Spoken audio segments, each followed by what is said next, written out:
Komið þið sæl og velkomin í landsbyggðir. Norðurslóðamál eru á dagskrá þáttarins. Guðlaugur Þórðarson, utanríkisráðherra, velkomin. Þegar þú tókst við embætti þá sagðirðu eitthvað á þá leið að norðurslóðamál væru eitt bara mikilvægasta utanríkismál landsins. Ertu ennþá á sömu skoðun? Já, svo sannarlega. Og því meira sem maður skoða á því fleiri sem ég hitti heiminn. Því að á þessum 2 árum sem ég hef verið utanríkisráðherra þá hef ég átt mjög mikið að tvíhliða fundum. Að þá finnum maður hvað mikill áhugi, sérstaklega ákveðnum svæðum. Það vissu verið meiri áhugi í Asíu og Rússlandi heldur en í Vestur-Evrópu og Norður-Ameríku. En það að breytast. En þetta mjög mikilvægur málaflokkur og í rauninni má segja það að þessi heimsmynd sem við höfum haft. Þegar við lítum á Ísland á heimskortinu þá erum við einhvern veginn svona á toppnum í Norður-Atlantshafinu sem við auðvitað erum. En þó við gætum í rauninni fara að taka myndina aðeins niður. Þannig að norðurskauti væri svona stærri þáttur í kortinu. Það svo mynd sem að blasir við þegar maður horfir á heimsmyndina út frá okkar sjónarhorni og þau verkefni sem við erum að eiga við og munum vinna að í nánustu og fyrstu framtíð. En norðurslóðamál í þeirra sérstaklega getið í samstarfssamningi ríkisstjórnarflokkanna? Nákvæmlega, út af þessari áherslu. Og það auðvitað stórmál að við séum núna að taka við formennsku í Norðurskautsráðinu. Og það nokkuð sem við höfum unnið að mjög lengi og leggjum mikið metnað í. Og ég einmitt hér á Akureyri og búinn að vera á Siglufirði með utanríkisráðherra Finnlands sem hérna í heimsókn þar sem hann meðal annars að kynna sér þar sem að Akureyringar eða þeir höfuðborg norðurslóðana á Íslandi, Akureyri, að gera og það merkileg starf sem við munum að sjálfsögðu nýta okkur í okkar formennsku. En það eitt að Íslandi taki við formennsku í Norðurskautsráðinu, hvert hlutverk ráðsins? Hlutverk ráðsins þetta svo mikilvægasti vettvangurinn þegar kemur að Norðurskautsmálum. Og það eru ýmis verkefni, þau eru öll hins vegar til dæmis fjármögnuð út frá bara hverju fyrir sig og það þarf að vera samstaða meðal aðilum að fjármagna og fara þessa leið. Það verður algjör samstaða í ráðinu. Í ráðinu eru Norðurlöndin, síðan Rússland, Kanada og Bandaríkin. Og það getur sagt að hlutverkið að finna leiðir á þeim verkefni sem eru þegar kemur að norðurslóðamálum. Réttar sagt ná samstöðum það, því að síðan Norðurskautsráðið og síðan með mikið áheyrnarfulltrúum og þeir gegna mjög mikilvæg hlutverki, ekki bara ríki heldur allra handa félagasamtök og svo framvegis. En það sem að gerast núna sérstaklega á undanförnum árum að Norður-Atlantshafið það að verða mikilvægara hernaðarlega séð. Alveg hárrétt og okkar markmið þetta að norðurslóðir verði svæði án spennu, friðsamt svæði og við leggjum á það áherslu og að svo verði áfram. En það auðvitað ekki sjálfgefið. Þú nefnir réttilega að það orðið mikilvægara. Hlutinni breyttust mjög mikið eftir innrásina á Krímskaga. Og þá kom aftur spenna sem við ekki séð í nokkuð langan tíma og til dæmis hernaðar sem Rússa hafa, þau hafa aukist gríðarlega á þessum slóðum og þetta svona nokkuð sem við þekkjum frá gamalli tíð og vorum að vona að við myndum ekki sjá aftur. En fram til þess að vonandi verður það áfram að þá hafa menn lagt til hliðar ýmis deilumál á alþjóðavettvangi, á vettvangi Norðurskautsráðsins. Og við vonum að þannig verði áfram og það hefur verið gott samstarf á milli ríkjanna, ég held að almennt megi segja það og búin að ná mikilvægum áfangum í þessu samstarfi og það það sem við leggjum áherslu á að verði áfram.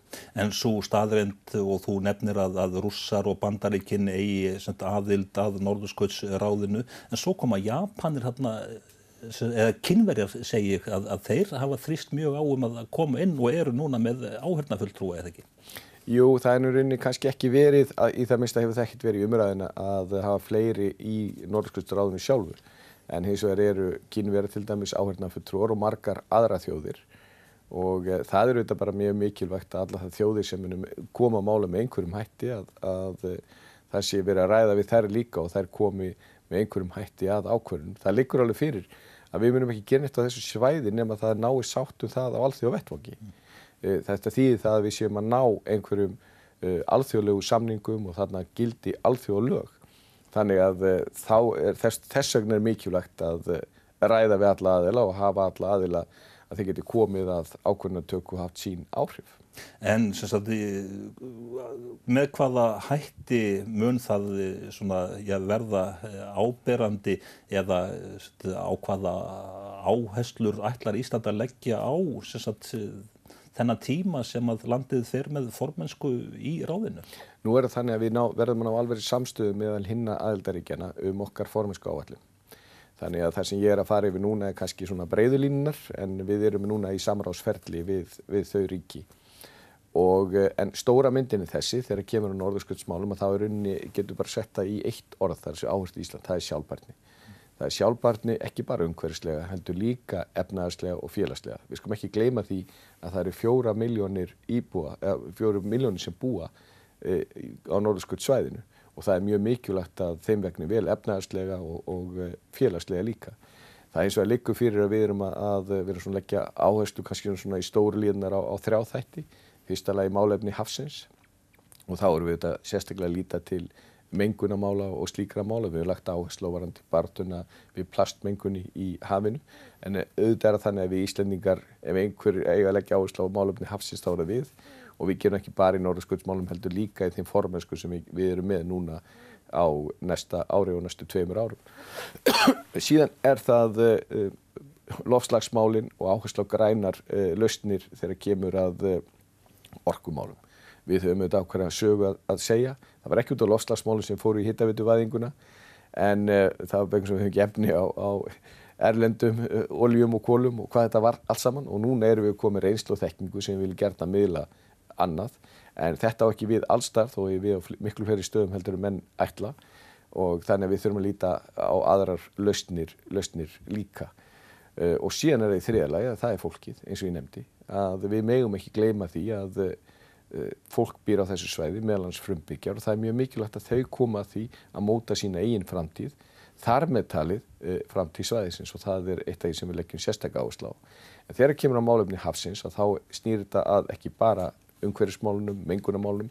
Við erum líka sérstaklega að líta til þess að björgunarmálin verða að vera í góðu horfi. Nú hefur umferðin aukist gríðarlega á þessu svæði, nú þegar. En þegar að þetta opnast, alveg ef að þannig má orðið komast og við erum að sjá hér 40% styttingu á siglingaleiðinni milli Evrópu og Asíu, að þá þetta ekkert öðruvísi heldur en þegar bara Suez-skurðin opnaðist og Panama-skurðin opnaðist. Og við verðum að vera viðbúin hinu vestra þó að það vonandi gerist aldrei, hvort að það getur verið einhvers konar umhverfisslys eða slys á fólki út af skemmtiferðaskipum. Og þá þurfum við að stíga fyrstu skrefin varðandi öryggismálin og þá lít ég sérstaklega til Norðausturlands þegar að kemur að einhverjum slíkum björgunarklasa og það eitt af því sem við erum að vinna að jafnt og örugglega því að það gríðarlega mikilvægt.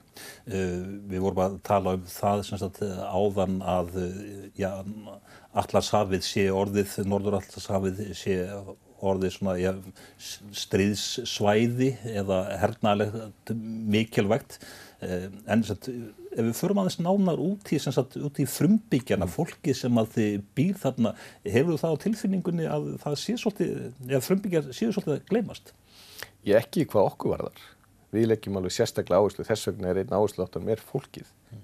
Við erum ekki að gleyma því og viljum ekki gleyma því og viljum leggja á það áherslu. Og það ánægjulegt að sjá að til dæmis það sem okkur snýr, það sem okkur næst þetta okkar næstu nágrannar sem eru Grænlendingar. Og burtséð frá norðurslóðamálum þá erum við leggja sérstaka áherslu á aukin samskipti við þau og það gleðilega gerðist að þeir voru að opna ræðismannaskrifstofu með pomp og prakt fyrir nokkur mánuðum síðan og ég veit að þið eru með mjög metnaðarfullt samstarf við Grænlendinga sem að ég fagna mjög því eitt það að stjórnvöld fari í verkefni og vekja athygli á því að það jafnvel ennþá mikilvægara að fyrirtæki og samtök efli og styrki tengslin við þessa góðu nágranna okkar. En þegar þú ert á fundum víðsvegar heiminn og ert að tala loftslagsmál, við sjáum í sjónvarpinu þegar að ísinn á Grænlandi að brotna niður, finnst þér svona umræðan að hún sé að þyngjast? og að fólk sé og bara að alþjóðasamfélagið sé virkilega að opna augun. Já, en þetta hefur rauninni alveg frá því að ég byrjaði, þarna þá hefur þetta verið mjög áberandi.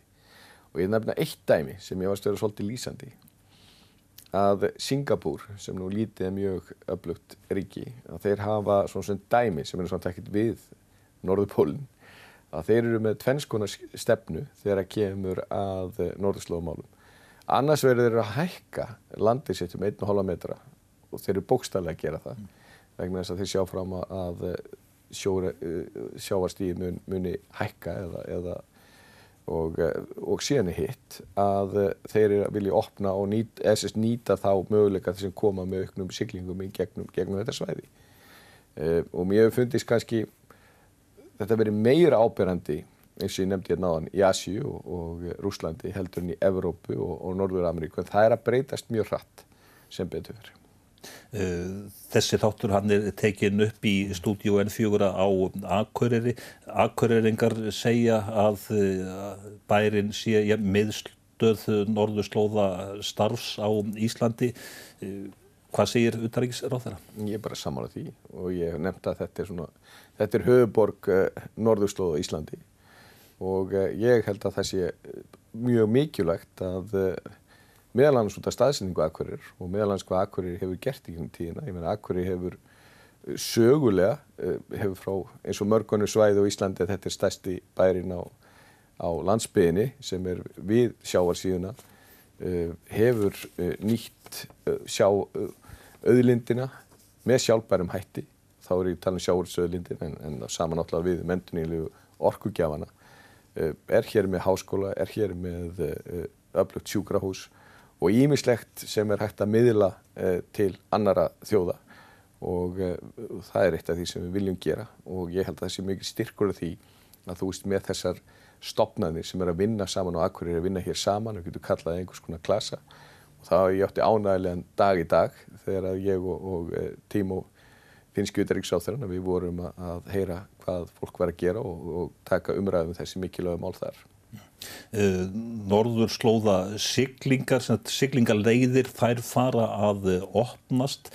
Hver er staðan í þessum málum hérna á Íslandi? Sérðu fyrir þér að það verði fljótlega byrjað að byggja upp eins konar umskipunarhöfn? Það kom í ljós, menn náttúrulega komin lengst hvað þetta varðar í Finnafirði. Og þar skiptir máli að við hugsum þá hluti til langs tíma og það er ekki búið að taka neina ákvarðanir uppbyggingu og annað slíkt en þetta er allt saman sem menn eru að skoða alvarlega og með aðilum sem eru tilbúin til þess að gera það og sýnt í áhuga. Það skiptir máli aftur sjálfbærni, að gera þetta með umhverfisvænum og sjálfbærum hætti. Sömuleiðis að þá get ég ekki séð annað en að þetta sé það svæði sem væri vænlegast þegar kæmi einhvers konar björgunarklasa á Íslandi. Og við höfum tekið þátt í þessu og þátt í þessu af meiri þunga stjórnvöld og meðal annars utanríkisráðuneytið og því að það skiptir mjög miklu máli að hugsa þessa hluti vel og gera þá vel því að við erum að sjá mikla breytingar í næstu framtíð. Er mikið fyrirspurnir sem að koma inn á borð í utanríkisráðuneytinu hvað þetta allt saman varðar?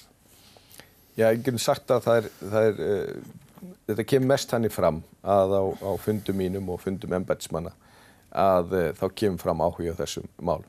Það er það sem er mest áberandi í því og sömuleiðis varðandi sendiráðin okkur annað slíkt. Menn líta til okkar sömuleiðis varðandi norðurslóðamálin. Menn vilja læra af okkur og starfa með okkur og það er þetta bara mjög ánægilegt og við erum opin fyrir því. Þannig að þetta hefur verið áberandi á undanförnum missunum hjá okkur. Við höfum lagt mikið metnað í undirbúning í þessari formennsku áætlunina og þá er ekki bara þannig að við sitjum í ráðuneytinu og bara þykjumst vita allt, það er ekki þannig. Við gerum ekkert einn. Utanríkisþjónustan vinnur eiginlega aldrei bara einn. Það sem við gerum að við vinnum öðrum og í þessu tilfelli þá meðal annars með aðilum hér á Akureyri en svo sannarlega á miklu fleiri stöðum á landinu, bæði þegar kemur að undirbúa formennsku áætlunina og sömuleiðis þegar kemur að framkvæmdinni. Eftir því sem að ísinn þynnist þá eykst jafnframt svona ágangur ferðafólks getum við sagt að ýmsum náttúruauðlindum. Þetta áhyggjuefni? Þetta bara verkefni. Eitt eru ferðamennir eins og bara farþegaskipin og annað slíkt og nú þegar umferðin orðið miklu meiri og nú þegar eru að sigla til dæmis á slóðum sem við kannski mættum vera búin að rannsaka betur, veðurfarslega og annað slíkt, en síðan kemur að náttúruauðlindum og það sem ánægilegt það verið að vinna að og verið að klára til dæmis samningum það að þegar kemur að við getum nýtt sjávarútvegsauðlindina að þá verður það gert með eftir leikreglum og með sjálfbærum hætti byggð á vísindalegri þekkingu og svo framvegis. En það eru fleiri þættir heldur en einungis sjávarútvegurinn eða fiskimiðin. Þetta verður væntanlega í framtíðinni hægt að nýta bæði eldsneyti og við náum okkur aftur og ýmislegt annað sem við ekki gert fram til þessa og stóra máli í sér þetta og þess vegna skiptir máli að styrkja Norðurskautsráðið að þarna séu nettir reglum og þarna það liggi fyrir að það sé ekki fari í eitthvað sem að við erum að ögra náttúrunni þar sem við erum að auka líkurnar á umhverfisslysum og öðru slíku og síðan það sé gert þannig að það sé eftir einhverjum leikreglum sem allir setja sig við. Ef okkur tekst að þá erum við í góðum málum. Ef það tekst ekki og við sjáum þetta að norðurskauti verði svæði þar sem að spenna mikil og jafnvel hernaðaruppbygging og slíkt að þá erum við komin á hættulegan stað. Og það þetta sem við erum að leggja áherslu á í okkar starfi í Norðurskautsráðinu, hvort sem í formennsku eða bara almennt í ráðinu. Og vonandi næst samstöðum þetta, ekki bara ráðinu heldur líka milli allra þeirra þjóða sem að munum með einhverju hætti koma að þessum málum. En við sjáum alveg eða fylgjumst með áhuga stór fyrirtækja á að bora eftir olíu eða í námugröfti til dæmis á Grænlandi og það eru bara mikla deilur þetta sem sagt, til dæmis á Grænlandi. Jú, Grænlandi bara eitt svæðið. Þú náttúrulega með langlengsta strandleikjan Rússland og það þetta nefna önnur svæði. Þannig að hér í mörg horn að líta og aftur stóra máli sjálfbærni og við viljum lágmarka alla þá áhættu sem að til staði getur verið þegar kemur að umhverfinu og það sama hvort að það sé að ræða siglingar eða einhver minnsla náttúruauðlinda. Þú nefndi hér réttilega áðan fólkið, frumbyggjana. Þeir verða að koma þeim ákvörðunum sem að snúa beint að þeim. Og það líka mikilvægt ef að verður einhvers konar nýting náttúruauðlinda og menn njóta góðs af því að það fólk sem búa þessum svæðum fái að njóta þess. En þegar að verið að ræða þetta málefni Norðurskautsins að það svo gríðarlega stórt svæði, finnst þér umræðan sem sagt, vera svipuð eftir því sem sagt, hvar á kortinu, landakortinu borið niður? Kanada eða Rússland? Já, ólíkar þjóðir hafa þetta ólíkar áherslur. Já. En mér finnst nú samt almennt að menn séu svona allavega í orði, þá eru menn tilbúin til þess að nálgast þetta með svipuðum hætti. Ég vil trúa því að þjóðir heims skiljir mikilvægi þess að hafa þessa hluti með þeim hætti eins og ég lagði upp með. Ég hef svona sagt að Norðurskauti sé svona andstæðan við Las Vegas. Það sem gerist í Las Vegas það bara þar sko, en það sem gerist á Norðurskautsráðinu mun hafa áhrif á allan heiminn. Þess vegna þetta þannig mál að ég geti sagt að leiðtogar heims og leiðtogar þjóða verða að sýna mikla ábyrgð þegar kemur á Norðurskautsmálum. Og ég bjartsýnismaður og eðlisfæri og ég vil bara trúa því að það verði. Formennska Íslands í Norðurskautsráðinu að leiða svona alþjóðlega nefnd eða alþjóðlega stofnun.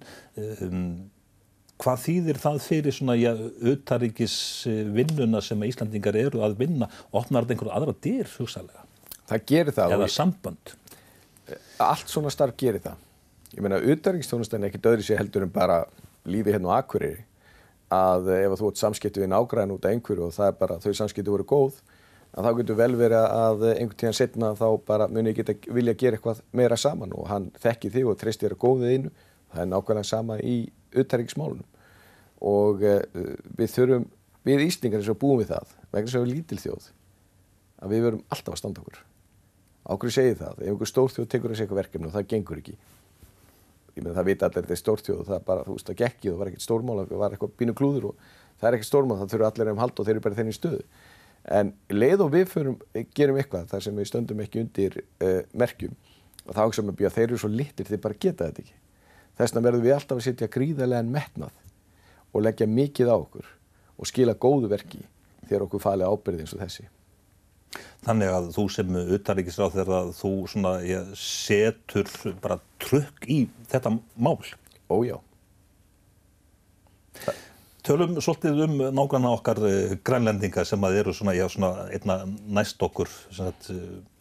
Hvernig sérðu fyrir að það sé hægt að auka samskiptin við þessa okkar næstu nágranna? Ég held að það sé gert að gera það á mjög mörgum sviðum. Það sem erfitt varðandi Grænland fyrst og fyrst samgöngur og vonandi sjáum við og þeir eru með stóra áætlanir að breyta því og þeir eru með metnafullar áætlanir varðandi flugvallagerð og líka vegagerð. Ég held að það sem mikilvægast unga fólkið og það ekki bara einhver klísja þau eru í framtíðin. Það bara þau eru fljóta að kynnast, náð góðum tengslum, sjá möguleika sem við sjáum ekki.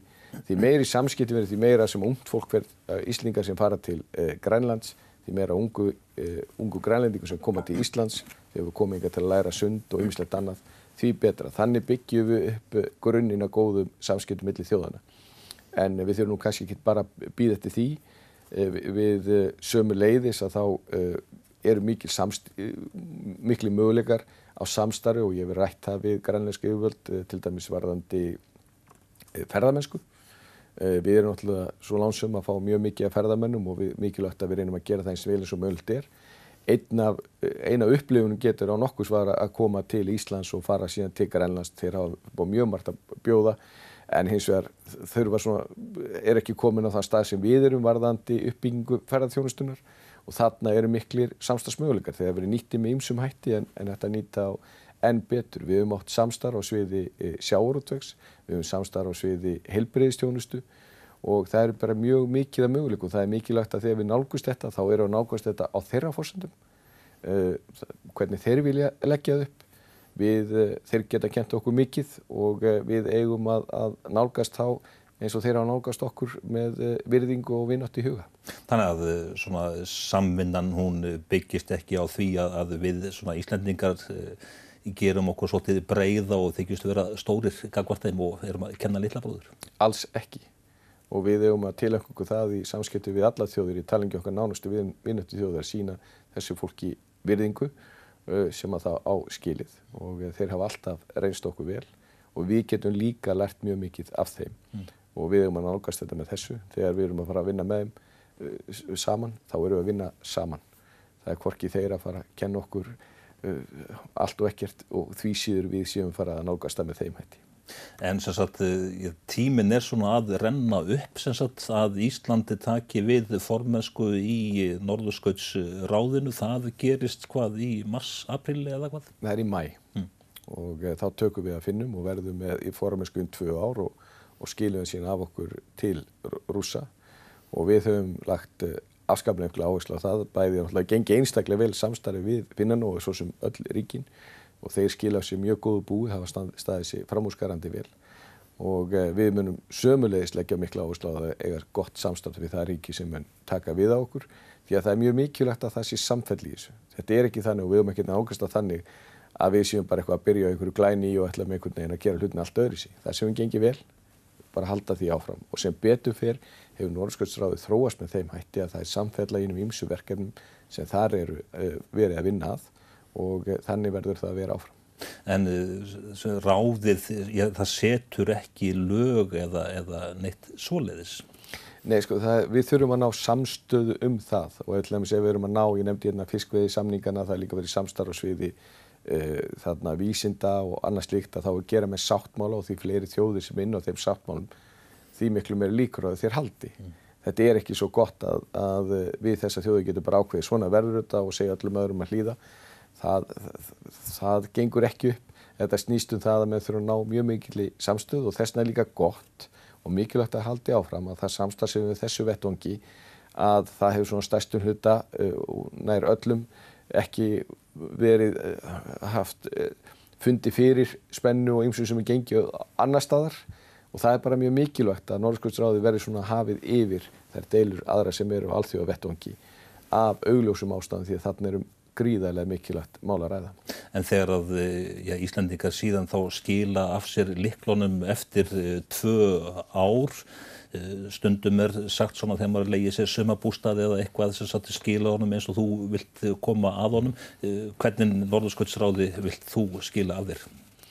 Ég vil bara skila því þannig á okkur að við höfum náð framgöngu, við höfum náð einhverjum skrefum í því sem við settum okkur í upphafi. Það viljandi sem ég segi til dæmis ekki við ætlum að ná þessum sáttmála og þessum sáttmála. Það ekki þannig að við getum stýrt í alfari. Við gerum í rauninni ekkert nema að við náum sáttum það. Okkar upplegg skýrt og ég nefndi það bara í rauninni einu orði, það sjálfbærni, verkefni gríðamörg sem að tengjast því og ég full að trúa því að þegar við skilum þessu ákvörð að þá séum við búin að ná einhverjum þeim árangri sem eftir tekið hvað var það þessi markmið. En áttu von á því að á þessum tíma að stóru þjóðirnar sem sagt Rússar, Bandaríkjamenn og Kínverjar að þeir sem sagt sýni norðurslóðum enn ríkari áhuga? Já, ég held að vísu að þeir sýni nú þegar mjög mikinn áhuga en hann mun ekki minnka, hann mun bara aukast og það ekki bara þessar þjóðir heldur þetta Asíuþjóðirnar og Evrópuþjóðirnar stórar sem smáar. Indverjar hafa áhuga á norðurskautsmálunum og þetta tengist allt. Þetta tengist því að jafnvel þó að við getum sagt að norðurskauti sé svona, það náttúrulega það sem það og þú ert einhvers staðar sunnan megin á hnettinum, það líka önnur svæði sem það eru núna að bráðna, jöklar eru að bráðna víðsjörun heiminn og eitt af því sem við til dæmis hefur lagt fram og verið að vinna með öðrum þjóðum, það miklu auðveldara, svo ég teki bara dæmi, að rannsaka íslenska jökla heldur en ýmsa aðra. Nú, þá getum við unnið saman að þjóðum til að ná því. Þetta allt tengt. Þetta nú bara jörðin okkar, þetta eru loftslagsmálin og norðurskauti bara gríðarlega mikilvægur þáttur í því öllu saman. Þannig að ég hef engar áhyggjur af því að það muni vanta áhuga á þessu málum á næsta árum. Og öll erum við jarðarbúar á sama báti hvað loftslagsmál varðar? Svo mikið víst. Umhverfismál almennt, þau bara skilja ekki landamæri og það þýðir það að við þurfum að vinna saman að þeim ef við ætlum að ná góðum árangri og það nokkuð sem ég nú verið lagt áherslu á í mjög langan tíma, löngu áður en að þessi loftslagsmál fóru í umræðina og þegar að kemur okkur Íslendingum að þá eru umhverfismál mikilvægasti málaflokkurinn og það alveg lykilatriði fyrir okkur til þess að ná þeim lífskjörum og þeim lífskeiðum sem hér að bara hafa alltaf í huga að við þurfum að vera sjálfbær. Hvort sem að það hefðbundnar náttúrulendi eins og fiskurinn eða orkan eða ferðamennskan eða hvað eina nauðsynlegt fyrir allan heiminn en þetta algjörlega nauðsynlegt fyrir okkur Íslendinga. Guðlaugur Þór utanríkisráðherra, þakka þér fyrir spjallið. Takk sömuleiðis.